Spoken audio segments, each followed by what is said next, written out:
നമസ്കാരം. എല്ലാവർക്കും moving charges and magnetism എന്ന ചാപ്റ്ററിന്റെ മറ്റൊരു ടോപ്പിക്കിലേക്ക് സ്വാഗതം.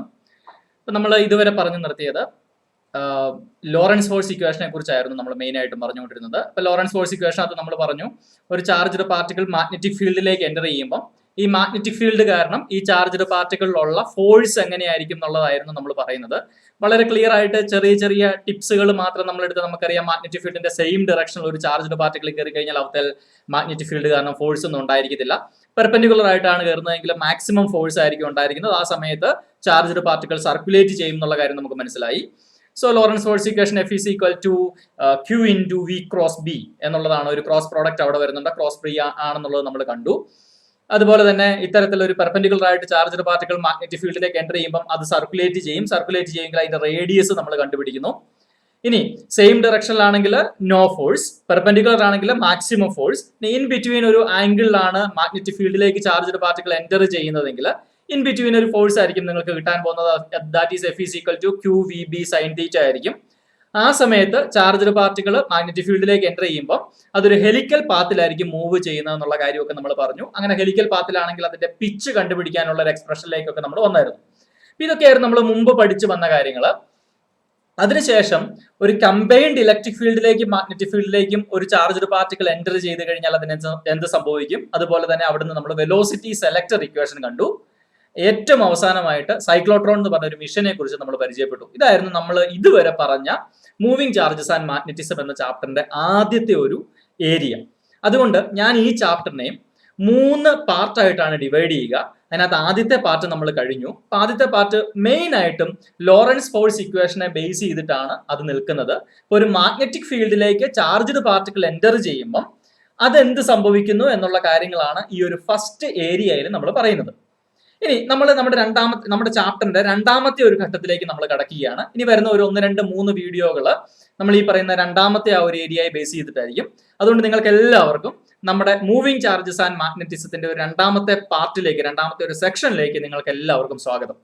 നമ്മൾ ഈ ഒരു സെക്ഷൻ സ്റ്റാർട്ട് ചെയ്യുന്നത്, ഈ ഒരു സെക്ഷന്റെ എയിം എന്താണെന്ന് ചോദിച്ചാൽ, ഒരു വയർ ഉണ്ടെങ്കിൽ, ഒരു കറണ്ട് പാസ് ചെയ്യുന്ന ഒരു വയർ ഉണ്ടെങ്കിൽ, നമുക്കറിയാം ഒരു കറണ്ട് പാസ് ചെയ്യുന്ന ഒരു വയർ ഉണ്ടെങ്കിൽ അതിന് ചുറ്റും സർക്കുലേറ്റിംഗ് മാഗ്നറ്റിക് ഫീൽഡ് ഉണ്ട്.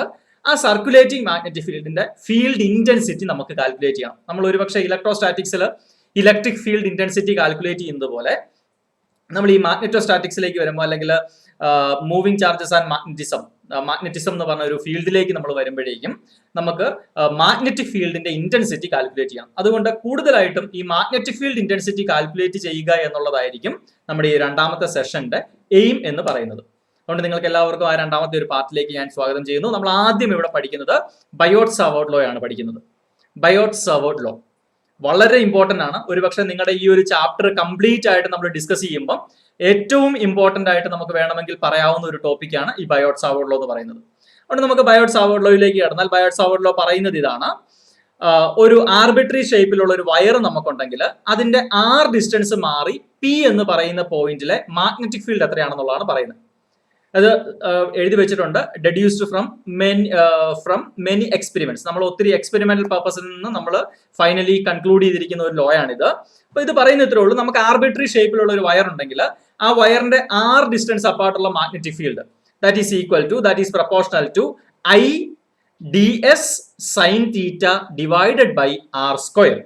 ഇതെന്താണ് പറയുന്നതെന്ന് ചോദിച്ചാൽ, നിങ്ങൾക്ക് ഇത്തരത്തിലൊരു ആർബിട്രറി ഷേപ്പിലുള്ള ഒരു വയർ ഉണ്ടെങ്കിൽ ഞാൻ അതിന്റെ ഒരു ചെറിയ ഇലമെന്റ് ഇവിടെ എടുക്കുന്നു. ആ ഇലമെന്റിനെ ഞാൻ DS എന്നാണ് ഇവിടെ വിളിക്കുന്നത്.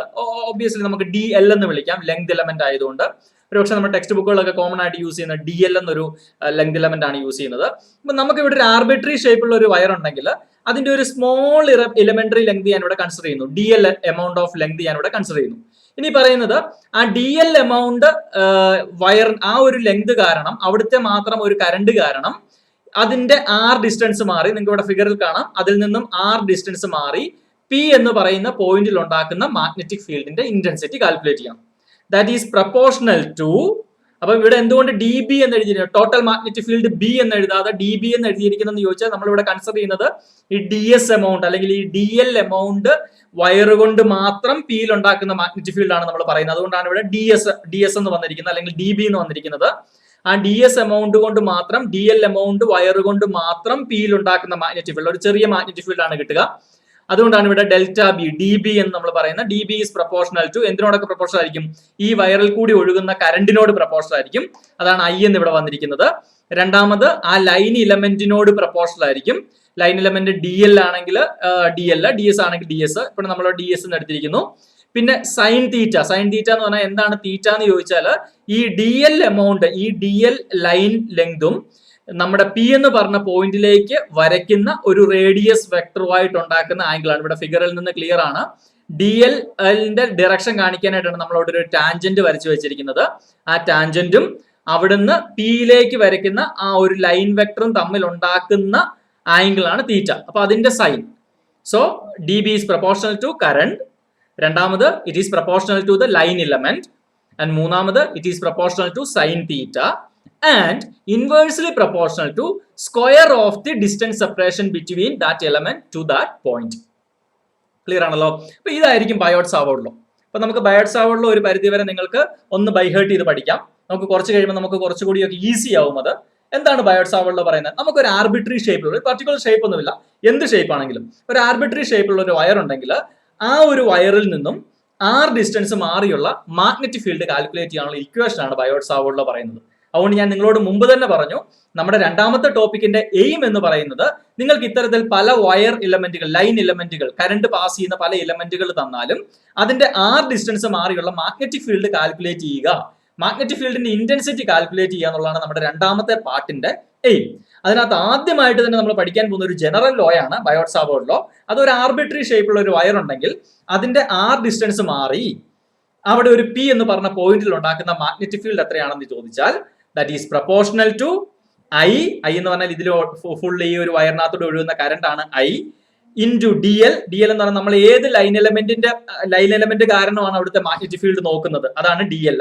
ഇപ്പൊ ഇവിടുത്തെ ഈ ഡി എൽ എന്ന് പറഞ്ഞാൽ ഇത്രയും സ്മോൾ എലമെന്ററി ലെങ്ത് ഇവിടെ റെഡ് കളറിൽ കാണിച്ചിരിക്കുന്ന ഇത് കാരണമുള്ള മാഗ്നറ്റിക് ഫീൽഡ് ആണ് നമ്മൾ ഇവിടെ കാൽക്കുലേറ്റ് ചെയ്യുന്നത്. So I D L sine theta എന്ന് പറഞ്ഞാൽ the angle between line element and that radius vector R ആണ്. So I D L sine theta divided by R square. R എന്ന് പറഞ്ഞാൽ നമ്മുടെ ലൈൻ എലമെന്റും നമ്മൾ കൺസിഡർ ചെയ്യുന്ന പോയിന്റും തമ്മിലുള്ള ഡിസ്റ്റൻസ് ആണ് ആർ എന്ന് പറയുന്നത്.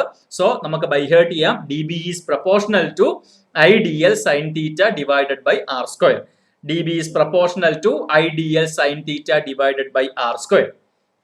ഇനി ഇവിടെ നമ്മൾ പ്രൊപ്പോർഷണൽ ആണെന്നായിരുന്നു നമ്മൾ പറഞ്ഞത്. ആ പ്രൊപ്പോർഷണാലിറ്റി മാറ്റിയിട്ട് നമുക്ക് ഇക്വേറ്റ് ചെയ്യുവാണെങ്കിൽ നമുക്ക് എന്ത് ചെയ്യണം? ഒരു കോൺസ്റ്റന്റ് വെച്ചിട്ട് വേണം നമ്മളിവിടെ അതിനെ മൾട്ടിപ്ലൈ ചെയ്യാനായിട്ട്.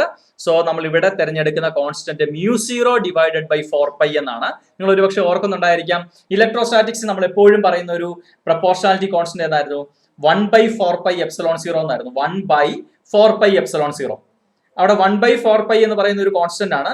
ε0 എന്ന് പറയുന്നത് permittivity of the free space എന്നായിരുന്നു നമ്മൾ പറയുന്നത്. പെർമിറ്റിവിറ്റി എന്ന് പറഞ്ഞാൽ ഒരു മീഡിയത്തിന് ഇലക്ട്രിക് ഫീൽഡിനെ കടത്തിവിടാനുള്ള അതിന്റെ ഒരു എബിലിറ്റി കണക്കാക്കുന്ന ഒരു പാരാമീറ്റർ ആയിരുന്നു പെർമിറ്റിവിറ്റി നമ്മൾ പറയുന്നത്. ശരിയാണല്ലോ? അതേ കോൺസ്റ്റന്റ് തന്നെയാണ് ഇവിടെ വരുന്നത്. ഇവിടെ നോക്കിയാൽ 1/4π ആണ് ഇവിടെ വന്നിരിക്കുന്നത്. ഇവിടെ ഡിനോമിനേറ്ററിൽ ഒരു ε0യ്ക്ക് പകരം ന്യൂമറേറ്ററിൽ ഒരു μ0 ആണ് വന്നിരിക്കുന്നത്. അപ്പൊ ഇവിടെ μ0യെ നമ്മൾ വിളിക്കുന്നത് permeability of the free space എന്നാണ്. ε0 എന്ന് പറയുമ്പോൾ permittivity of the free space ആയിരുന്നു.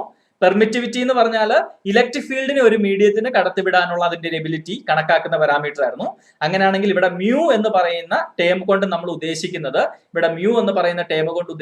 പെർമിബിലിറ്റി ആണ്. ഇപ്പൊ നമ്മളിവിടെ മാഗ്നറ്റിക് ഫീൽഡിനെ കുറിച്ച് പറയുന്നത് കൊണ്ട് ഒരു മീഡിയത്തിന് മാഗ്നറ്റിക് ഫീൽഡിനെ കടത്തിവിടാനുള്ള അതിന്റെ എബിലിറ്റിക്കാണ് μ0 എന്ന് പറയുന്നത്. അപ്പം permeability of the free space ആണ് ഈ μ0 എന്ന് പറയുന്നത്. അപ്പൊ നമ്മൾ മുമ്പ് പഠിച്ച ആ ഒരു കോൺസ്റ്റന്റ് 1/4πε0 ആണെങ്കിൽ ഇവിടെയും 1/4π തന്നെ ഉണ്ട്. പക്ഷെ ഡിനോമിനേറ്ററിൽ ε0 വരുന്നതിന് പകരം ന്യൂമറേറ്ററിൽ μ0 ആണ് വന്നിരിക്കുന്നതെന്നേ ഉള്ളൂ. അതുകൊണ്ട് ഈ ഒരു മാഗ്നറ്റിക് ഫീൽഡുമായിട്ട് കണക്ട് ചെയ്യുന്ന ഈ ഒരു മാഗ്നറ്റിസം ഏരിയയിൽ നമ്മൾ എപ്പോഴും പ്രൊപ്പോർഷണാലിറ്റി കോൺസ്റ്റന്റ് ആയിട്ട് നമുക്ക് വന്ന് കിട്ടിയിരിക്കുന്നത് ഇത്തരത്തിൽ അതുമായിട്ട് ഐഡന്റിക്കൽ ആയിട്ടൊരു കോൺസ്റ്റന്റ് ആണ്. അത് μ0 ഡിവൈഡഡ് ബൈ 4π എന്നുള്ളതാണ്. μ0 ഡിവൈഡ് ബൈ 4πയുടെ വാല്യൂ 4π × 10⁻⁻7 ആണ് അതിന്റെ വാല്യൂ. അപ്പൊ നമുക്ക് ഒന്ന് കൺക്ലൂഡ് ചെയ്താൽ, ഈ ഒരു ടോപ്പിക്ക് കൺക്ലൂഡ് ചെയ്താൽ എന്താണ് ബയോട്ട്-സാവേർട്ട് ലോ? നമുക്ക് ആർബിട്രറി ഷേപ്പിലുള്ള ഒരു വയർ ഉണ്ടെങ്കിൽ അതിന്റെ ആർ ഡിസ്റ്റൻസ് മാറിയുള്ള മാഗ്നറ്റിക് ഫീൽഡ് കണ്ടുപിടിക്കാനുള്ള ഇക്വേഷൻ ആണ് ബയോട്ട്-സാവേർട്ട് ലോയിൽ പറയുന്നത്. ലോ എന്താണ് പറയുന്നത്? That magnetic field dB is equal to μ0/4π. ഒരു പ്രൊപ്പോർഷണാലിറ്റി കോൺസ്റ്റന്റ് ആണ്. പിന്നെ ന്യൂമറേറ്ററിൽ എന്തൊക്കെ വരും? IDL sine theta. എന്തിനോടൊക്കെയാണ് ഡയറക്ട്ലി പ്രൊപ്പോർഷണൽ വരുന്നത്? I കറണ്ട്, DL ആ ലൈൻ എലമെന്റ്, സൈൻ തീറ്റ ആംഗിളിന്റെ സൈൻ എടുക്കുക, and divided by R square.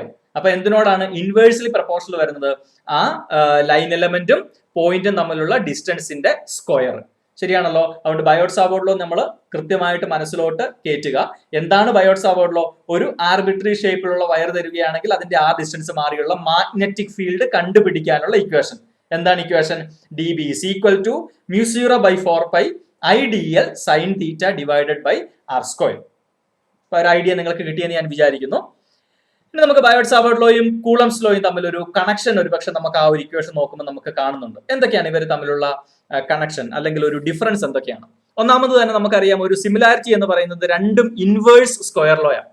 ഇപ്പം കൂളംസ് ലോ ആണെങ്കിൽ 1/4πε0 force is equal to 1/4πε0 Q1 Q2 divide by R square എന്നായിരുന്നു. അവിടെ നോക്കിയേ, രണ്ട് ചാർജുകൾ തമ്മിലുള്ള ഫോഴ്സ് ഓഫ് അട്രാക്ഷനോ റിപ്പൾഷനോ അത് എങ്ങനെയാണ് ഇൻവേഴ്സ്ലി കണക്റ്റഡ് ആയിരിക്കുന്നത്? 1/R സ്ക്വയറിനാണ് കണക്ഷൻ വന്നിരിക്കുന്നത്. ഇവിടെ ബയോട്ട് സാവേർട്ട് ലോയിലും 1/R സ്ക്വയറിന് തന്നെയാണ് കണക്ഷൻ വന്നിരിക്കുന്നത്. ഇതാണ് ഇവർ തമ്മിലുള്ള ഒരു സിമിലാരിറ്റി എന്ന് പറഞ്ഞാൽ. കണ്ടു കഴിഞ്ഞാൽ ഏകദേശം ഒരുപോലെ ഇരിക്കും. ഒന്ന്.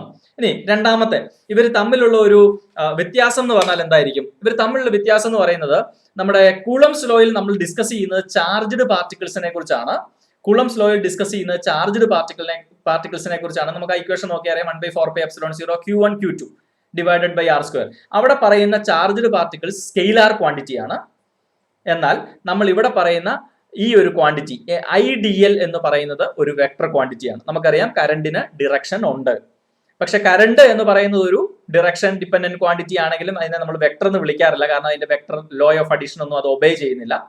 പക്ഷേ IDL കറണ്ട് എന്ന് പറയുന്നത് ഞാൻ മുമ്പും ഒരു ലെക്ചറിൽ പറഞ്ഞിട്ടുണ്ട്, അതൊരു സ്യൂഡോ വെക്ടർ ആണ്. ഡിറക്ഷൻ ഉണ്ട്, പക്ഷെ അത് വെക്ടർ അല്ല. പക്ഷെ IDL ആ ലൈൻ എലമെന്റ് കൂടി ഇതിന്റെ കൂടെ വന്നു കഴിയുമ്പോൾ, ലൈൻ എലമെന്റ് ചുമ്മാ നിൽക്കുമ്പോൾ അതൊരു വെക്ടർ ആണെന്ന് നമുക്ക് പറയത്തില്ല. പക്ഷെ IDL എന്ന് പറഞ്ഞ ആ ഒരു ഒറ്റ പാരാമീറ്റർ നമ്മൾ എടുക്കുകയാണെങ്കിൽ അത് ഒരു ഡിറക്ഷൻ ഡിപ്പെൻഡന്റ് ക്വാണ്ടിറ്റി ആണ്. അവിടെ DL-ന് കിട്ടുന്ന ഡിറക്ഷൻ, കറണ്ടിന്റെ ഡിറക്ഷൻ ഏതാണോ അതാണ് ആ DL-ന് കൊടുക്കുന്നത്. അപ്പോൾ IDL എന്ന് പറയുന്ന ഒരു വെക്ടർ ക്വാണ്ടിറ്റി ആണ്. എന്നാൽ കൂളംസ് ലോയിൽ നമ്മൾ ഡിസ്കസ് ചെയ്യുന്ന ചാർജ് എന്ന് പറയുന്ന Q എന്ന് പറയുന്ന ചാർജ് ഒരു വെക്ടർ ക്വാണ്ടിറ്റി അല്ല. ഇതാണ് ഇവർ തമ്മിലുള്ള ഒരു വ്യത്യാസം. ഇനി മറ്റൊരു വ്യത്യാസം പറയുകയാണെങ്കിൽ, നമ്മൾ ഒരു പേപ്പറിൽ രണ്ട് ചാർജ് വെക്കുകയാണെങ്കിൽ ആ രണ്ട് ചാർജുകൾ തമ്മിലുള്ള ഫോഴ്സ് ഓഫ് റിപ്പൾഷനും അട്രാക്ഷന്റെയും ആ ഒരു വെക്ടർ വരുന്ന ആ ഒരു പേപ്പറിൽ കൂടി തന്നെയായിരിക്കും. നമ്മളൊരു 2 ഡയമെൻഷൻ ആയിട്ട് രണ്ട് ചാർജ് വെക്കുകയാണെങ്കിൽ ആ പേപ്പറിൽ കൂടെ തന്നെ 2 ഡയമെൻഷൻ ആയിട്ട് തന്നെയായിരിക്കും അതിന്റെ ഇലക്ട്രിക് ഫീൽഡ് ഡിറക്ഷൻ നമ്മൾ പറയുക. എന്നാൽ മാഗ്നറ്റിക് ഫീൽഡിനെ സംബന്ധിച്ചിടത്തോളം ഞാൻ മുമ്പ് തന്നെ പറഞ്ഞായിരുന്നു, ഈ വയറിലൂടെയാണ് കറണ്ട് പാസ് ചെയ്യുന്നതെങ്കിൽ അതിനകത്ത് മാഗ്നറ്റിക് ഫീൽഡ് ഉണ്ടാകുന്ന ഒരു 3 ഡയമെൻഷൻ ആയിട്ട് അതിനെ സർക്കുലേറ്റ് ചെയ്താണ് മാഗ്നറ്റിക് ഫീൽഡ് ഉണ്ടാകുന്നത്.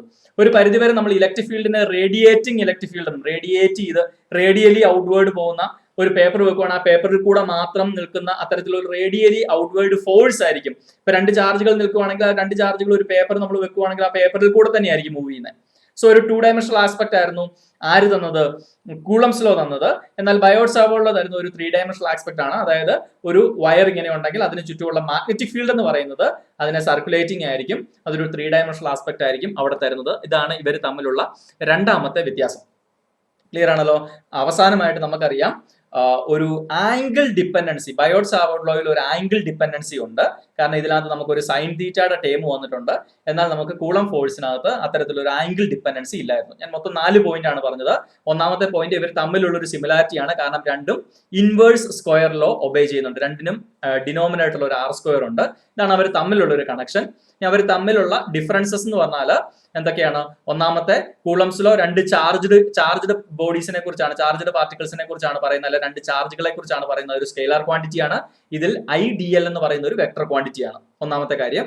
രണ്ടാമത്തെ കാര്യം, രണ്ട് ചാർജുകൾ നമ്മൾ ഒരു പേപ്പറിൽ വെച്ച് കഴിഞ്ഞാൽ അതിന്റെ ഫോഴ്സ് ആക്ട് ചെയ്യുന്നത് along that paper it self ആയിരിക്കും, ഒരു 2 ഡയമെൻഷണൽ ആയിരിക്കും. എന്നാൽ ഈ ഒരു ബയോട്ട് സാവേർട്ട് ലോ പറയുന്ന ഒരു 3 ഡയമെൻഷണൽ ആസ്പെക്റ്റിലാണ് ബയോട്ട് സാവേർട്ട് ലോ ഡിസ്കസ് ചെയ്യുന്നത്. ഇനി മൂന്നാമത്തെ ഇവർ തമ്മിലുള്ള വ്യത്യാസം എന്ന് പറയുന്നത്, ഇതിന് ബയോട്ട് സാവേർട്ട് ലോയ്ക്ക് ഒരു ആംഗിൾ ഡിപ്പെൻഡൻസി ഉണ്ട്. എന്നാൽ കൂളംസ് ലോയ്ക്ക് ഒരു ആംഗിൾ ഡിപ്പെൻഡൻസി ഇല്ലായിരുന്നു. ഇപ്പൊ മൊത്തത്തിൽ ബയോട്ട് സാവേർട്ട് ലോയെ ഞാൻ കൺക്ലൂഡ് ചെയ്യുമ്പോൾ 2 കാര്യങ്ങളാണ് പറഞ്ഞത്. ഒന്ന്, ബയോട്ട് സാവേർട്ട് ലോ എന്താണെന്ന് പറഞ്ഞു. 2, ഇതും കൂളംസ് ലോയും വെച്ചിട്ടുള്ള ഒരു കണക്ഷനും കൂടെ പറഞ്ഞു നിർത്തി നമുക്ക് ആ ഒരു ടോപ്പിക് അവിടെ വൈൻഡപ്പ് ചെയ്യാം. ബയോട്ടിനെയും സാവേർട്ടിനെയും ഞാൻ റൈറ്റ് എൻഡിൽ സ്ക്രീനിൽ കാണിച്ചിട്ടുണ്ട്. ജീൻ ബയോട്ടും ഫെലിക്സ് സാവേർട്ടുമാണ് ഈ ഒരു ലോയുടെ ഉപജ്ഞാതാക്കളും. അപ്പൊ അതുകൊണ്ട് ഞാൻ തൽക്കാലം ബയോട്ട് സാവേർഡിലൂടെ നിർത്തുന്നു. നമുക്ക് തൊട്ടടുത്ത ടോപ്പിക്കിലേക്ക് തന്നെ മൂവ് ചെയ്താൽ നമ്മൾ ബയോട്ട് സാവേർഡിൽ യൂസ് ചെയ്തിട്ട് ഒരു അതിന്റെ ഒരു ആപ്ലിക്കേഷൻ ആണ് നമ്മൾ കാണുന്നത്. അതായത് ഒരു സർക്കുലർ ആയിട്ടുള്ള ഒരു വയർ ലൂപ്പ് നമ്മൾ എടുത്താൽ, ഒരു സർക്കുലർ വയർ ലൂപ്പാണ് ഇത്തരത്തിലുള്ള സർക്കുലർ വയർ ലൂപ്പ് എടുത്താൽ, അപ്പം മുമ്പ് നമ്മൾ പറഞ്ഞായിരുന്നു ഒരു ആർബിട്രറി ഷേപ്പിൽ എന്ത് ഷേപ്പിലുള്ള ഒരു വയർ കിട്ടിയാലും നമുക്ക് മാഗ്നറ്റിക് ഫീൽഡ് കണ്ടുപിടിക്കാൻ ബയോട്ട് സാവേർഡിലോ ഡിപ്പെൻഡ് ചെയ്യും. അതുകൊണ്ട് നമുക്ക് നമ്മുടെ ഡിസ്കഷനും നമ്മുടെ പ്രോബ്ലം സോൾവ് ചെയ്യാനൊക്കെ നമുക്ക് ഒരു അല്പം എളുപ്പത്തിന് വേണ്ടിയിട്ട് ഞാൻ ഒരു മോഡൽ ആദ്യമേ നമ്മൾ ചെയ്യുക. ഏതാണ് നമ്മൾ ചെയ്യുന്ന മോഡൽ? നമ്മളൊരു സർക്കുലർ മോഡൽ എടുക്കുകയാണെങ്കിൽ, ഇതൊരു സർക്കുലർ മോഡലാണ്. ഒരു സർക്കുലർ വയർ ലൂപ്പ് ഞാൻ ഇവിടെ കൺസിഡർ ചെയ്തു. നമുക്ക് കാണാം, ഒരു സർക്കുലർ വയർ ലൂപ്പ് കൺസിഡർ ചെയ്തു. ഈ വയറിൽ കൂടെ കറണ്ട് പാസ് ചെയ്യുന്നുണ്ട്. ഓക്കെ, അതാണ് നിങ്ങൾ ആ ഫിഗറിൽ കാണുന്നത്. ഒരു സർക്കുലർ വയർ ലൂപ്പ് നമ്മൾ എടുത്തിട്ടുണ്ട്. ആ സർക്കിളിൽ കൂടെ കറണ്ട് പാസ് ചെയ്യുന്നുണ്ട്. ഈ സർക്കിളിന്റെ റേഡിയസ് എന്ന് പറയുന്നത്, സർക്കിളിന്റെ റേഡിയസ് നമുക്ക് നോക്കിയാൽ അറിയാം. ഇതിന്റെ സെന്റർ മുതൽ അതിന്റെ എൻഡ് വരെയുള്ള റേഡിയസ് എന്ന് പറയുന്നത് നമ്മൾ ഫിഗറിൽ കാണിച്ചിട്ടുണ്ട്. എ ആണ് അതിന്റെ റേഡിയസ് എന്ന് പറയുന്നത്.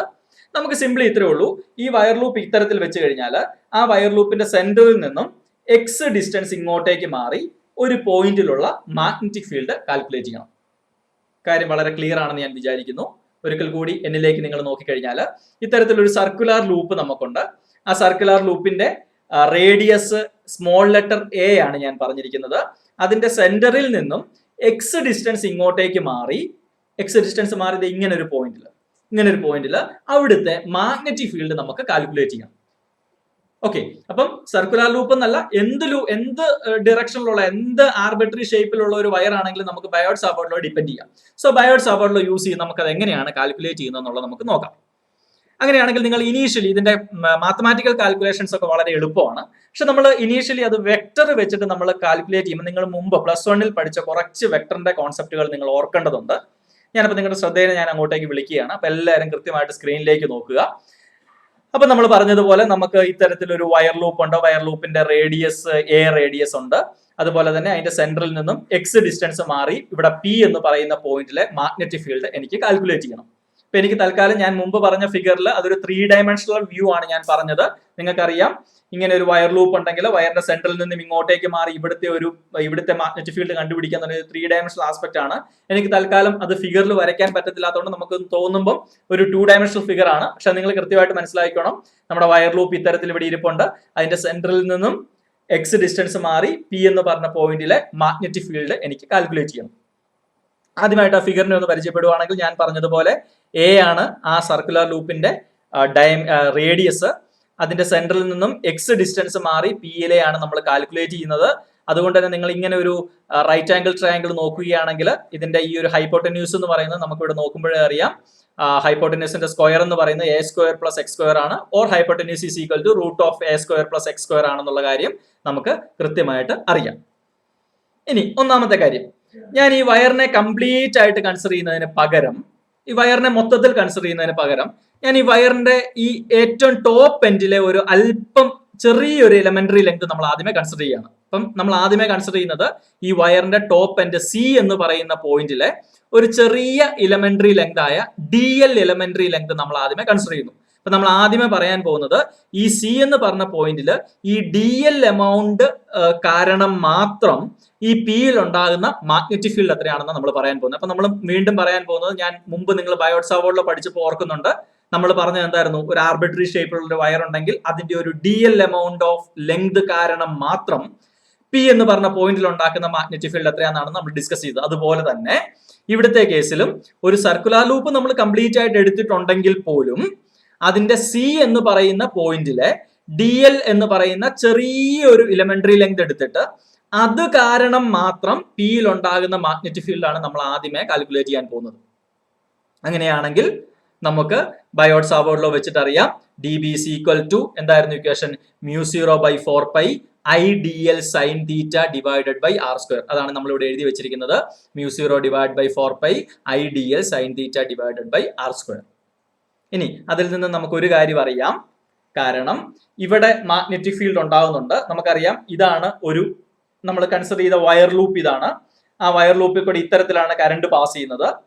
ഇങ്ങനെ കറണ്ട് പാസ് ചെയ്യുമ്പോൾ നമുക്ക് ഇതൊരു ഒരു പേപ്പറയിൽ ഇത് ഇരിക്കുവാണെന്ന് നമ്മൾ കൺസിഡർ ചെയ്താൽ, ഒരു പേപ്പറയിലാണ് ഈ വയർ ഇരിക്കുന്നതെന്ന് കൺസിഡർ ചെയ്താൽ ഒബ്വിയസ്ലി അതിന്റെ മാഗ്നറ്റിക് ഫീൽഡ് നമ്മൾ മുമ്പ് പറഞ്ഞതുപോലെ ഇവിടുത്തെ സർക്കുലേറ്റ് ചെയ്തായിരിക്കും മാഗ്നറ്റിക് ഫീൽഡ് വരുന്നത്. ആ മാഗ്നറ്റിക് ഫീൽഡ് എന്ന് പറയുന്നത് മറ്റൊരു സ്പേസിലേക്കാണ് വരുന്നത്. അപ്പം ഈ ഒരു ലൈൻ എലമെന്റ് ഒരു പേപ്പറിൽ ഒരു 2 ഡയമെൻഷണൽ ഫിഗറിൽ ഇരിക്കുവാണെങ്കിൽ മാഗ്നറ്റിക് ഫീൽഡ് സ്പ്രെഡ് ചെയ്യുന്നത് മറ്റൊരു സ്പേസിലേക്കാണ്, ഒരു സെഡ് ഡിറക്ഷനിലാണ്. ഇത് രണ്ടും ഇരിക്കുന്നത് ഒരു XY പ്ലെയിനിലാണെങ്കിൽ, ഇത്തരത്തിലൊരു പേപ്പറാണ്, പേപ്പറിന്റെ ഇത് X ഡിറക്ഷനും ഇത് Y ഡിറക്ഷനും ആണെങ്കിൽ നമ്മുടെ വയർ ലൂപ്പ് ഇരിക്കുന്നത് ഒരു XY പ്ലെയിനിലാണെങ്കിൽ മാഗ്നറ്റിക് ഫീൽഡ് ജനറേറ്റ് ചെയ്യാൻ പോകുന്ന ഒരു സെഡ് ഡിറക്ഷനിലേക്കായിരിക്കും. അതുകൊണ്ട് ഒബിയസ്ലി നമുക്കറിയാം ഈ ഒരു വയറിനോട് മാഗ്നറ്റിക് ഫീൽഡ് ഉണ്ടാകുന്നത് എപ്പോഴും അതൊരു 90 ഡിഗ്രി ആയിരിക്കും. ഒരു XYയിലാണ് ഇതിരിക്കുന്നതെങ്കിൽ സെഡ് ഡിറക്ഷനിലായിരിക്കും അതിന്റെ മാഗ്നറ്റിക് ഫീൽഡ് സ്പ്രെഡ് ചെയ്യാൻ പോകുന്നത്. അതുകൊണ്ട് ഇവിടുത്തെ ആംഗിൾ തീറ്റ എന്ന് പറയുന്ന ആംഗിൾ ഒബിയസ്ലി അത് പെർപെൻഡിക്കുലർ ആയതുകൊണ്ട് 90 ഡിഗ്രിയിലായിരിക്കും. അങ്ങനെയാണ് നമുക്ക് ആ ഇക്വേഷൻ തന്നെ dB നമുക്ക് എങ്ങനെ ഷോർട്ട് ചെയ്ത് എഴുതാം, μ0 divided by 4π IDL divided by r² എന്ന് എഴുതിയാൽ മതി.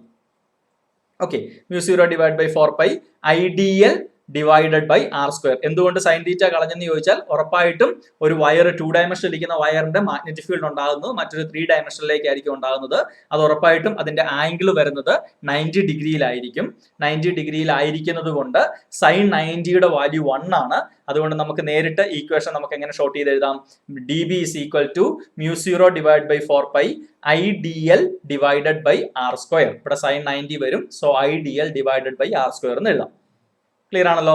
അങ്ങനെയാണ് നമുക്ക് ഇവിടെ ഫിഗറിൽ നോക്കിയാൽ അറിയാം, DL എമൗണ്ട് കാരണം പിയിൽ ഉണ്ടാകുന്ന മാഗ്നറ്റിക് ഫീൽഡ് ആണ് നമ്മൾ കാൽക്കുലേറ്റ് ചെയ്യുന്നത്. അപ്പൊ അവിടെ ഉണ്ടാകുന്ന മാഗ്നറ്റിക് ഫീൽഡ് അതിന് 90 ഡിഗ്രി ആയതുകൊണ്ട് ഞാൻ തൽക്കാലം ഈ ഒരു ലൈൻ എലമെന്റിന് 90 ഡിഗ്രി വരുന്ന രീതിയിൽ ഞാൻ ഈ ഒരു വെക്ടർ ഞാനിവിടെ വരച്ചു വെച്ചിട്ടുണ്ടെന്നേ ഉള്ളൂ. കാരണം നമുക്കറിയാം dB ഉണ്ടാകുന്നത് 90 ഡിഗ്രിയിലായതുകൊണ്ട് ഞാൻ ആ 90 ഡിഗ്രി എനിക്ക് 2 ഡയമെൻഷനിൽ കാണിക്കണമെങ്കിൽ ഇത്തരത്തിലൊരു വെക്ടർ ഉണ്ടാക്കി മാത്രമേ എനിക്ക് കാണിക്കാൻ പറ്റത്തുള്ളൂ. കാര്യം മനസ്സിലായെന്ന് വിചാരിക്കുന്നു.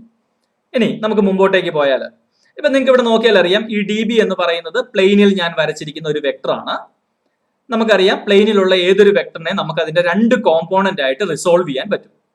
അപ്പൊ നമുക്ക് ഇവിടെ നോക്കിക്കഴിഞ്ഞാൽ ഈ പ്ലെയിനിൽ ഒരു വെക്ടറാണ് dB എന്ന് പറയുന്നത്. അതിനെ നമുക്ക് എങ്ങനെ 2 കോമ്പോണന്റുകളാക്കി റിസോൾവ് ചെയ്യാം. നമുക്ക് നോക്കുമ്പോൾ അറിയാം, ഇവിടെ നിന്ന് ഇങ്ങോട്ടേക്ക് ഒരു വെക്ടർ വരയ്ക്കാം, അതുപോലെ തന്നെ ഇവിടെ നിന്ന് ഇങ്ങോട്ടേക്ക് ഒരു വെക്ടർ വരയ്ക്കാം. ഞാൻ നിങ്ങളോട് മുമ്പ് പറഞ്ഞിട്ടുണ്ട് എങ്ങനെയാണ് 90 ഡിഗ്രി റെസൊല്യൂഷൻ നടത്തുന്നത്. എവിടെയാണോ ഒരു വെക്ടർ വരുന്നത് അത് ഉൾപ്പെടുന്ന രീതിയിൽ 2 വെക്ടറിനെ വരയ്ക്കാം. വരയ്ക്കുന്ന 2 വെക്ടറുകളും 90 ഡിഗ്രി ആയിരിക്കണം എന്നേ ഉള്ളൂ. അപ്പം ഇത്തരത്തിൽ നമുക്ക് 2 വെക്ടറുകളെ നമുക്ക് റിസോൾവ് ചെയ്യാം.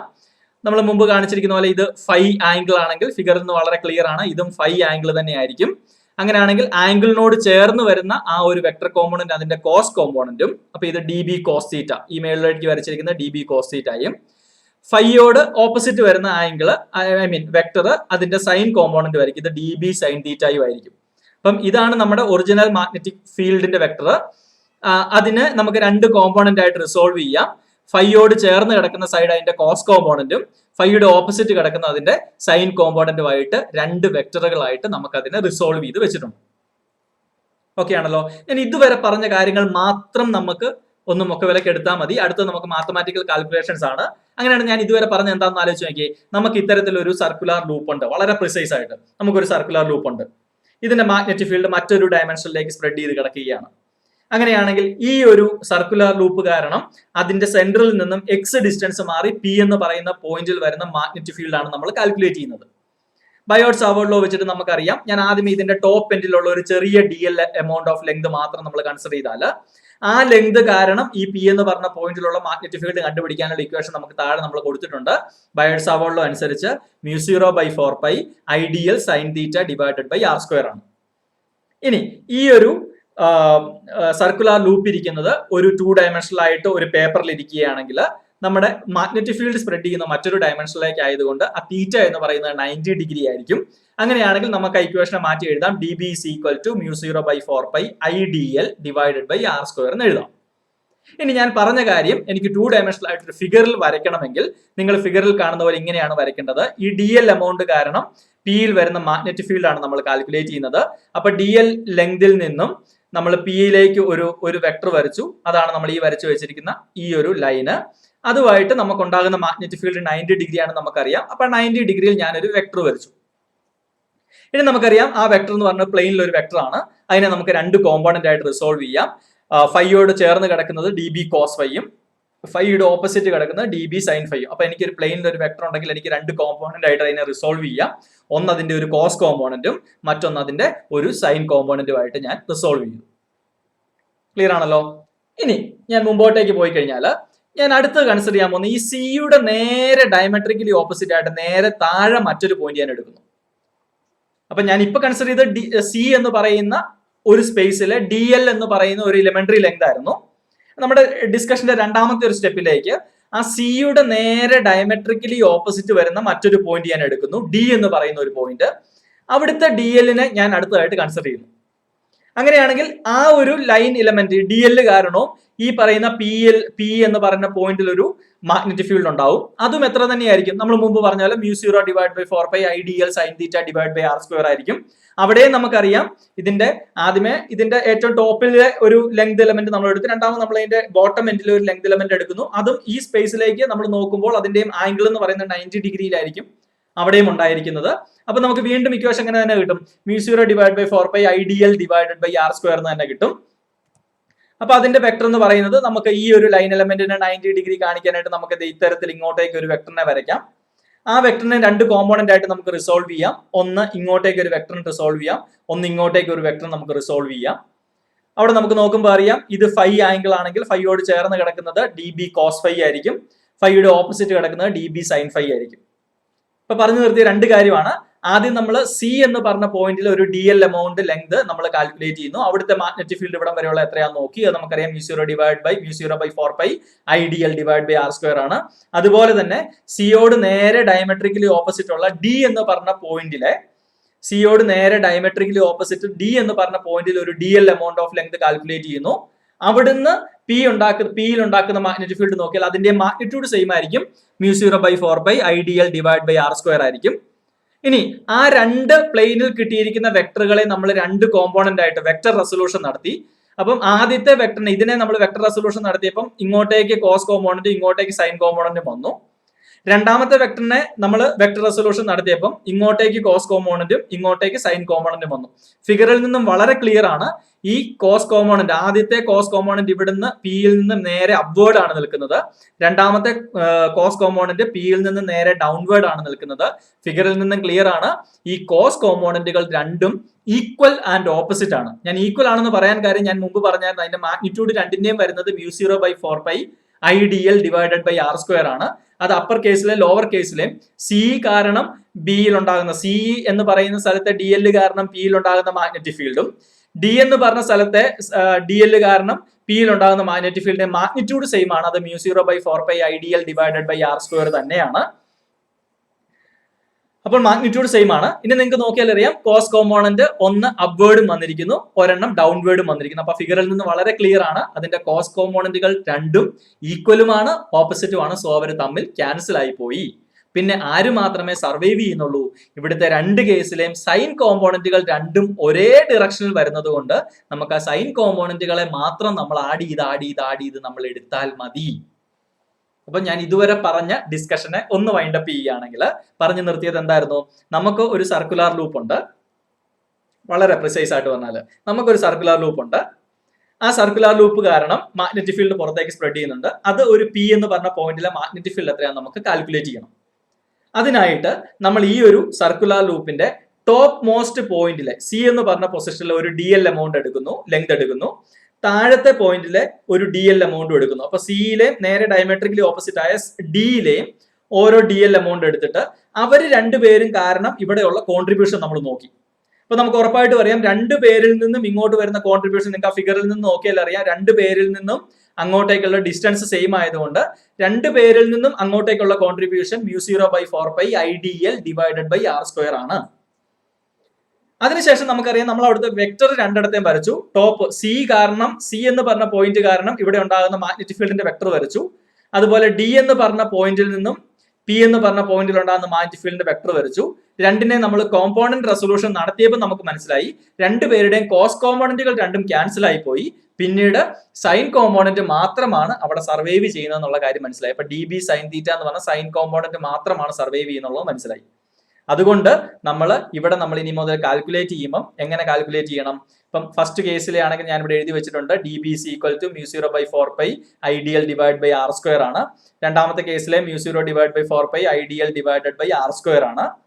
ക്ലിയർ ആണല്ലോ? ഇവിടെ r² പകരം a² plus x² വന്നത് ഇങ്ങനെയാണ്. നമുക്കറിയാം, ഞാൻ മുമ്പ് പറഞ്ഞു ഇവിടുന്ന് ഇങ്ങോട്ടേക്കുള്ള ഡിസ്റ്റൻസ് ആണ് നമ്മൾ r ആയിട്ട് എടുത്തിരിക്കുന്നത്.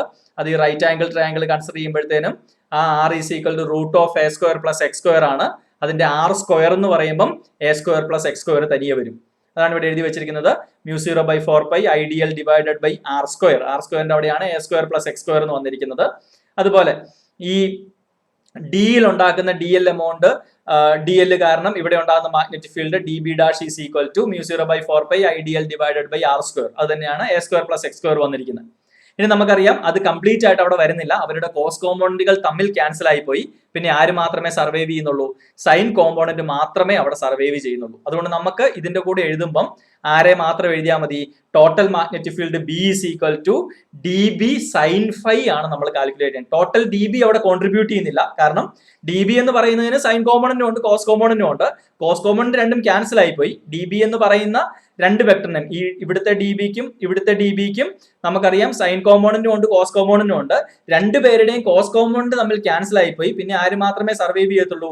ഡി ബിയുടെ സൈൻ കോമ്പൗണ്ടന്റ് മാത്രമേ സർവൈവ് ചെയ്യത്തുള്ളൂ. അതുകൊണ്ട് നമ്മൾ ടോട്ടൽ മാഗ്നറ്റിക് ഫീൽഡ് കാൽക്കുലേറ്റ് ചെയ്യുമ്പം ഡി ബിയെ മുഴുവൻ നമ്മൾ കാൽക്കുലേറ്റ് ചെയ്തെടുത്ത് വെക്കേണ്ട കാര്യമില്ല. ഡി ബിയുടെ സൈൻ കോമ്പൗണ്ടന്റ് മാത്രം നമ്മൾ കാൽക്കുലേറ്റ് ചെയ്തെടുത്താൽ മതി. അതാണ് ഇവിടെ എഴുതി വെച്ചിരിക്കുന്ന total magnetic field is equal to integral എന്ന് പറഞ്ഞാൽ ടോട്ടൽ മാഗ്നറ്റിക് ഫീൽഡ് കാൽക്കുലേറ്റ് ചെയ്യുക, എല്ലാം കൂടെ ആഡ് ചെയ്യുക. Integral D B sine phi മാത്രം ചെയ്താൽ മതി. ഡി ബി അല്ല ചെയ്യേണ്ടത്. ഡി ബിയുടെ കോസ് കോമ്പൗണ്ട് ക്യാൻസൽ ആയി. ബാക്കിയുള്ളത് ആര് മാത്രമേ ഉള്ളൂ? സൈൻ കോമ്പൗണ്ടന്റ് മാത്രമേ ഉള്ളൂ. അതുകൊണ്ട് ഡി ബി അല്ല ചെയ്യേണ്ടത്, ഡി ബി സൈൻ ഫൈ ചെയ്യണം. അതാണ് താഴോട്ട് വന്നിരിക്കുന്നത്. B is equal to D B ഞാൻ മുമ്പ് പറഞ്ഞായിരുന്നു. എത്രയായിരുന്നു നമുക്ക് കിട്ടിയത്? μ0/4π ideal divided by r square. r square നമ്മൾ a square plus x square എന്ന് റീപ്ലേസ് ചെയ്ത് കഴിഞ്ഞാൽ μ0/4π ideal divided by a square plus x square into sine ഫൈയും കൂടെ വരും. ഇനി മാത്തമാറ്റിക്കൽ സ്റ്റെപ്പുകളാണ്. മുമ്പോട്ടേക്ക് പോയി കഴിഞ്ഞാൽ μ0/4π നമ്മൾ താഴോട്ടെടുത്ത് എഴുതി. ഐ ഇത് ഇവിടെ തന്നെ വന്നിട്ടുണ്ട്. a square plus x square ഇവിടെ വന്നിട്ടുണ്ട്. സൈൻ ഫൈ ഇവിടെ വന്നിട്ടുണ്ട്. ഇനി നമുക്ക് ഇന്റഗ്രേറ്റ് ചെയ്യേണ്ടത് ഇതിനകത്ത് വേരിയബിൾ ആയിട്ടുള്ള ഒരു ടേം എന്ന് പറയുന്നത് നമ്മൾ കൺസിഡർ ചെയ്ത എലമെന്ററി ലെങ്ത് dl മാത്രമാണ്. സോ ആ dl മാത്രം നമ്മൾ ഇന്റഗ്രേറ്റ് ചെയ്യുക. ബാക്കി പറയുന്ന ടേമുകളെല്ലാം കോൺസ്റ്റന്റ് ആണ്. μ0/4π കോൺസ്റ്റന്റ് ആണ്, ഐ കോൺസ്റ്റന്റ് ആണ്, സൈൻ ഫൈ കോൺസ്റ്റന്റ് ആണ്, a square plus x square constant ആണ്. ഇതെല്ലാം നമ്മൾ മാറ്റി. പിന്നെ വേരി ചെയ്യുന്ന ടേം ഏത് മാത്രമേ ഉള്ളൂ? നമ്മൾ വയറിന്റെ ആദ്യം ഒരു dl എമൗണ്ട് നമ്മൾ എടുത്തായിരുന്നു. നമുക്ക് ആ dl എമൗണ്ടിനെ മൊത്തം നമ്മുടെ വയറിന്റെ ലൂപ്പിന്റെ ലെങ്ത് എത്രയാണെന്നുള്ളത് നോക്കണം. സോ ആ dl മാത്രം നമ്മൾ ഇന്റഗ്രേറ്റ് ചെയ്യുന്നു. നമുക്കറിയാം ഒരു സർക്കുലർ ലൂപ്പ് എടുത്തു കഴിഞ്ഞാൽ അവന്റെ ടോട്ടൽ ഇലമെന്ററി ലെങ്ത് എന്ന് പറയുന്നത് അതിന്റെ ടോട്ടൽ ഇലമെന്ററി ലെങ്ത് എന്ന് പറയുന്നത് 2πr ആണ്. ഇപ്പൊ ഇവിടുത്തെ കേസിൽ ഞാൻ റേഡിയസ് എടുത്തിരിക്കുന്നത് a ആയതുകൊണ്ട് ആ dl നമ്മൾ ടോട്ടൽ എടുത്തു കഴിഞ്ഞാൽ നമുക്ക് 2πa എന്ന് കിട്ടും. സോ തൊട്ടടുത്ത് താഴേക്ക് വരുമ്പോൾ നോക്കിയേ, μ0 divided by 4π a square plus x square ആ ടേം നേരെ ഇവിടെ വന്നിട്ടുണ്ട്. അതിനുശേഷം dl എന്ന് പറയുന്നത് 2πa ഇവിടെ എഴുതിയിട്ടുണ്ട്. അതിനുശേഷം ഇവിടെ സൈൻ ഫൈ നോക്കുക. ഈ ഫിഗറിനകത്ത് ഇതാണ് നമ്മൾ ഫൈ ആയിട്ട് എടുത്തിരിക്കുന്നത്.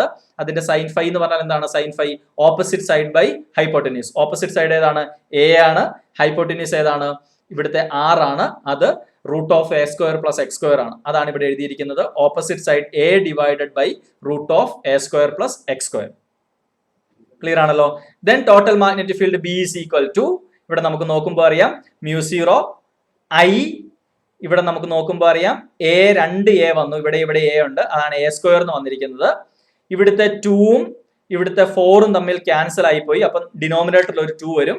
ഇവിടുത്തെ പൈയും ഈ പൈയും തമ്മിൽ ക്യാൻസൽ ആയിപ്പോയി. അതുകൊണ്ട് ഡിനോമിനേറ്ററിൽ 4πക്ക് വരെ 2 മാത്രമേ ഉള്ളൂ. പൈയും ക്യാൻസൽ ആയിപ്പോയി. ബാക്കി വരുന്നത് a square plus x square. ഇവിടെ ഒരു complete a square plus x square ഉണ്ട്. ഇവിടെ ഒരു root of a square plus x square ഉണ്ട്. Root of a square plus x square എന്ന് പറഞ്ഞാൽ a square plus x square all raise to 1/2. അപ്പൊ ഇവിടെ ഒരു 1/2 ഉണ്ട്. അതാണ് root x plus root x ആണല്ലോ ഒരു എക്സ് എന്ന് പറയുന്നത്. അപ്പൊ ഇവിടെ ഒരു ഫുൾ ക്വാണ്ടിറ്റി ഉണ്ട്.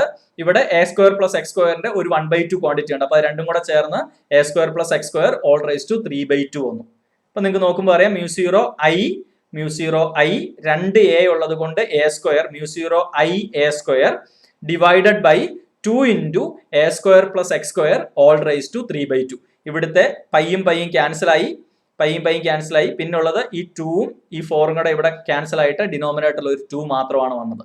അപ്പൊ നമ്മളിവിടെ കാൽക്കുലേറ്റ് ചെയ്തത് ഒരു സർക്കുലർ ലൂപ്പ് ഉണ്ടെങ്കിൽ ആ സർക്കുലർ ലൂപ്പിന്റെ സെന്ററിൽ നിന്നും എക്സ് ഡിസ്റ്റൻസ് മാറിയുള്ള മാഗ്നറ്റിക് ഫീൽഡ് കാൽക്കുലേറ്റ് ചെയ്യാനുള്ള എക്സ്പ്രഷൻ ആണ് നമ്മളിവിടെ കാൽക്കുലേറ്റ് ചെയ്തത്.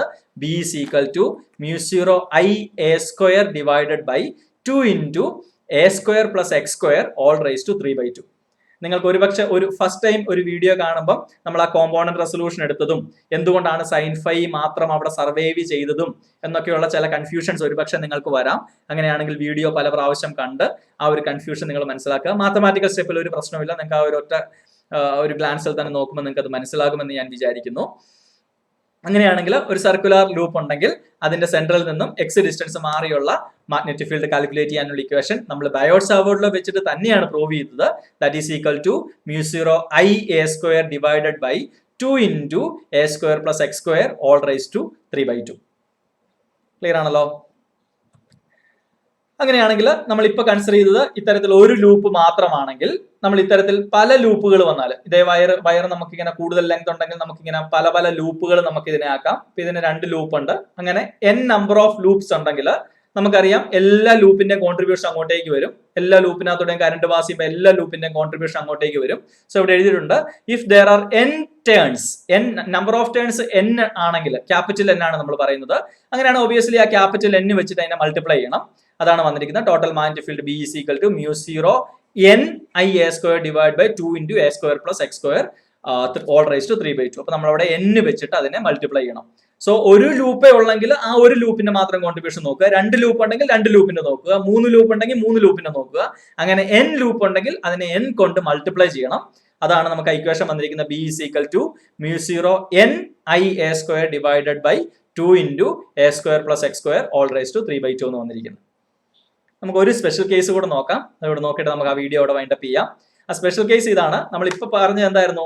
നമുക്കൊരു ലൂപ്പ് ഉണ്ടെന്നുണ്ടെങ്കിൽ ഒരു ലൂപ്പിന്റെ സെന്ററിൽ നിന്നും ഒരു ലൂപ്പ് ഉണ്ടെങ്കിൽ ലൂപ്പിന്റെ സെന്ററിൽ നിന്നും എക്സ് ഡിസ്റ്റൻസ് മാറിയുള്ള ഒരു പോയിന്റിലെ മാഗ്നറ്റിക് ഫീൽഡ് ആയിരുന്നു നമ്മൾ കാൽക്കുലേറ്റ് ചെയ്യുന്നത്. ക്ലിയർ ആണല്ലോ? ഒരു ലൂപ്പിന്റെ സെന്ററിൽ നിന്നും എക്സ് ഡിസ്റ്റൻസ് മാറിയുള്ള P എന്ന് പറഞ്ഞ പോയിന്റിലെ മാഗ്നറ്റിക് ഫീൽഡ്. നമുക്ക് ആ ഒരു എക്സ് ഡിസ്റ്റൻസ് മാറണ്ട. ഇതിന്റെ ലൂപ്പിന്റെ കറക്റ്റ് സെന്ററിലെ മാഗ്നറ്റിക് ഫീൽഡ് കാൽക്കുലേറ്റ് ചെയ്യണമെങ്കിലോ ലൂപ്പിന്റെ കൃത്യം സെന്ററിലെ മാഗ്നറ്റിക് ഫീൽഡ് കാൽക്കുലേറ്റ് ചെയ്യണം. അപ്പൊ നമുക്കറിയാം ലൂപ്പിന്റെ സെന്ററിൽ നിന്നും എക്സ് ഡിസ്റ്റൻസ് മാറി നമ്മൾ പറയുന്നത്. അങ്ങനെ എക്സ് ഡിസ്റ്റൻസ് മാറണ്ട, നേരെ ലൂപ്പിന്റെ സെന്ററിലെ കാൽക്കുലേറ്റ് ചെയ്യാം. അപ്പൊ x = എത്രയാ? 0 നമുക്ക് എടുക്കാം. ശരിയാണല്ലോ? നമ്മുടെ ഇക്വേഷനിൽ x = 0. എക്സ് എന്ന് പറഞ്ഞാൽ സെന്ററിൽ നിന്നും എത്ര ഡിസ്റ്റൻസ് മാറിയുള്ള മാഗ്നറ്റിക് ഫീൽഡ് കാൽക്കുലേറ്റ് ചെയ്യണം എന്നുള്ളതാണ്. നമുക്കത് വേണ്ട, നമുക്ക് കൃത്യം സെന്ററിലെ കാൽക്കുലേറ്റ് ചെയ്താൽ മതി. ദെൻ നമുക്ക് എന്നാന്ന് എടുക്കാം? വേറെ x = 0 എന്ന് എടുക്കാം. നിങ്ങൾക്ക് മുമ്പിലെ ഇക്വേഷനകത്ത് x-ന് 0 കൊടുക്കുവാണെങ്കിൽ ഡിനോമിനേറ്ററിൽ പിന്നെ ഇവിടെ എന്ത് മാത്രമേ ഉള്ളൂ? ബ്രാക്കറ്റിൽ A² മാത്രമേ ഉള്ളൂ. So A² all raised to 3/2 എന്ന് വരും. സോ 2 ക്യാൻസൽ ആയിട്ട് അവിടെ നമുക്ക് A³ എന്ന് കിട്ടും. അതാണ് ഇവിടെ എഴുതി വെച്ചിരിക്കുന്നത്. μ0 n IA² ഡിവൈഡഡ് ബൈ ഇവിടെ താഴത്തെ 2 ഇവിടെ ഉണ്ട്. ബാക്കി ഇവിടെ x² 0 ആയിപ്പോയി, x 0 ആയിപ്പോയി, ദെൻ ഇത് 0 ആയിപ്പോയി. Then A² all raised to 3/2 എന്ന് പറയുമ്പോൾ 2 ക്യാൻസൽ ആയിട്ട് ഇവിടെ A³ എന്ന് കിട്ടും. ദെൻ ഇവിടുത്തെ താഴത്തെ A³ മോള് ന്യൂമറേറ്റർ കിടക്കുന്ന A² തമ്മിൽ ക്യാൻസൽ ആയിട്ട് ഡിനോമിനേറ്ററിൽ ഒരു A മാത്രം കിട്ടും. സോ നമുക്ക് മാഗ്നറ്റിക് ഫീൽഡ് കിട്ടുന്നത് μ0 n I divided by 2A എന്ന് മാത്രം കിട്ടും. ഒരു നമ്പർ ഓഫ് ടേൺ, ഒരു ലൂപ്പ് നമ്മൾ കൺസിഡർ ചെയ്യുന്നതിനകത്ത് ഒറ്റ നമ്പർ ഓഫ് ടേൺസ് മാത്രമേ ഉള്ളെങ്കിൽ, ഒരു നമ്പർ ഓഫ് ടേൺ ഒരെണ്ണേ ഉള്ളെങ്കിൽ അവിടെ നമുക്ക് n-ന് 1 എന്ന് വരും. അപ്പൊ എന്നാന്ന് കിട്ടും? μ0 I/2A എന്ന് കിട്ടും. ക്ലിയർ ആണല്ലോ? അപ്പൊ നമുക്കൊന്ന് വൈൻഡപ്പ് ചെയ്താൽ, നമ്മുടെ ടോപ്പിക്ക് വൈൻഡപ്പ് ചെയ്താൽ, ഒരു ലൂപ്പ് ഉണ്ടെങ്കിൽ ലൂപ്പിന്റെ സെന്ററിലുള്ള മാഗ്നറ്റിക് ഫീൽഡ് എത്രയാ? μ0 I/2A. n number of turns ഉണ്ടെങ്കിൽ μ0 n I/2A ആണ് ഇവിടെ എഴുതി വെച്ചിരിക്കുന്നത്. Normally μ0 I/2A. n number of turns ഉണ്ടെങ്കിൽ μ0 n I/2A. ഇനി അതിന്റെ സെന്ററിൽ നിന്ന് ഇങ്ങോട്ടേക്ക് മാറുമ്പോൾ അതിന്റെ മാഗ്നറ്റിക് ഫീൽഡ് കുറഞ്ഞുകൊണ്ടിരിക്കും. മുമ്പോട്ടേക്ക് എക്സ് ഡിസ്റ്റൻസ് മാറും തോറും അതിന്റെ മാഗ്നറ്റിക് ഫീൽഡ് കുറഞ്ഞുകൊണ്ടിരിക്കും. ഏതെങ്കിലും ഒരു പോയിന്റിലെ സെന്ററിൽ നിന്നും എക്സ് ഡിസ്റ്റൻസ് മാറി ഏതെങ്കിലും ഒരു പോയിന്റിലെ മാഗ്നറ്റിക് ഫീൽഡ് കണ്ടുപിടിക്കണമെങ്കിൽ മുകളിലത്തെ ഇക്വേഷൻ ആണ് μ0 IA² divided by 2 × A² + X² all raised to 3/2. നിങ്ങളുടെ മനസ്സിലേക്ക് രജിസ്റ്റർ ചെയ്തിടണം. അത് അവിടെ n നമ്പർ ഓഫ് ടേൺസ് ഉണ്ടെങ്കിൽ n കൊണ്ട് കൂടി അതിനെ മൾട്ടിപ്ലൈ ചെയ്യണം. അതാണ് എഴുതി വെച്ചിരിക്കുന്നത്. μ0 n IA² divided by 2 × A² + X² all raised to 3/2. ഈ ഒരു ഫിഗർ കാണിച്ചിരിക്കുന്നത് എപ്പോഴും ലൂപ്പിന്റെ സെന്ററിലായിരിക്കും മാഗ്നറ്റിക് ഫീൽഡ് ഏറ്റവും മാക്സിമം വരുന്നത്. സെന്ററിൽ നിന്നും മുമ്പോട്ടേക്ക് പോകും തോറും അതിന്റെ മാഗ്നറ്റിക് ഫീൽഡ് കുറയുന്നത് ഇങ്ങനെയായിരിക്കും. ഇങ്ങോട്ടേക്ക് പോകും തോറും മാഗ്നറ്റിക് ഫീൽഡ് കുറഞ്ഞു വരും. അതുപോലെ തന്നെ ഇതിന്റെ ലെഫ്റ്റ് സൈഡിലോട്ട് പോകും തോറും മാഗ്നറ്റിക് ഫീൽഡ് കുറഞ്ഞു വരും. അതാണ് ഇതിന്റെ റൈറ്റ് സൈഡിലോട്ട് പോകും തോറും മാഗ്നറ്റിക് ഫീൽഡ് കുറയും, ലെഫ്റ്റ് സൈഡിലോട്ട് പോകും തോറും മാഗ്നറ്റിക് ഫീൽഡ് കുറയും. മാഗ്നറ്റിക് ഫീൽഡ് കുറയുന്നത് ഈ ഇക്വേഷൻ വെച്ചിട്ടായിരിക്കും. ഇവിടെ എക്സ് കൂടുന്നതിനനുസരിച്ചായിരിക്കും മാഗ്നറ്റിക് ഫീൽഡിന് ഒരു റിഡക്ഷൻ വരുന്നത് എന്നുള്ള കാര്യവും നമ്മൾ ഓർക്കുക. അതുകൊണ്ട് തൽക്കാലം ഈ ഒരു ടോപ്പിക്ക് പറഞ്ഞു, അതായത് ബയോട്ട്-സാവേർട്ട് ലോയും അതിന്റെ ഒരു ആപ്ലിക്കേഷനും പറഞ്ഞുകൊണ്ട് ഞാൻ ഈ ടോപ്പിക്ക് ഇവിടെ വൈൻഡപ്പ് ചെയ്യുകയാണ്. തൊട്ടടുത്ത് തന്നെ അതിൻ്റെ ഒരു കണ്ടിന്യൂഷനുമായിട്ട് നമുക്ക് കാണാം. സോ കേട്ടിരുന്നതിന് നന്ദി.